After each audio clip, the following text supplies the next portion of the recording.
জাতীয়তাবাদী বিএনপির উদ্যোগে ঢাকায় পল্টনে বিএনপির কার্যালয়ের সামনে বিক্ষোভ মিছিলের আয়োজন করা হয়। বৃহস্পতিবার সকালে এই বিক্ষোভ মিছিলে জাতীয়তাবাদী যুবদলের পক্ষ থেকে ফেস্টুন ব্যানার নিয়ে ঢাকা উত্তরের বিভিন্ন থানার নেতাকর্মীদের নিয়ে পল্টনে হাজির হন জাতীয়তাবাদী যুবদলের সদস্য সচিব সাজ্জাদুল মিরাজ। হাজার হাজার নেতাকর্মী নিয়ে সারা বিশ্বের মেহনতি খেটে খাওয়া মানুষদের ন্যায্য অধিকার আদায়ের লক্ষ্যে দৃঢ় কণ্ঠে আওয়াজ তোলেন শ্রমিকদের ন্যায্য অধিকারের। সাজ্জাদুল মিরাজ বলেন, শ্রমিক মেহনতি মানুষ, তার শরীরের ঘাম শুকানোর আগেই পাওনা দিতে হবে। জাতীয়তাবাদী দলের ভারপ্রাপ্ত প্রেসিডেন্ট তারেক জিয়া বলেছেন, বিএনপি শ্রমিকদের পক্ষে কাজ করেন। সকল শ্রমিকের সঠিক অধিকার এবং ন্যায্য বেতন ভাতা ফিরিয়ে দিতেই বিএনপির অঙ্গীকার। বিএনপি শ্রমিক ও মেহনতি মানুষের ভালোবাসা দিয়েই কাজ করেন। সকল শ্রমিকের সকল অধিকার তাদের প্রাপ্য।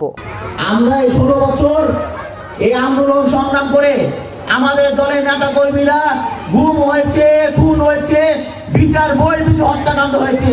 এই তো সেদিনও এই কুমিল্লায় তহিদ নামে আমাদের যুব দলের আহ্বায়ককে নৃশংসভাবে হত্যা করেছে। এই অন্তর্বর্তীকালীন সরকার থাকার সময় সবসময় নিপীড়ন নির্যাতনের সহ্য জাতীয়তাবাদের দলের নেতা কর্মীরা করে।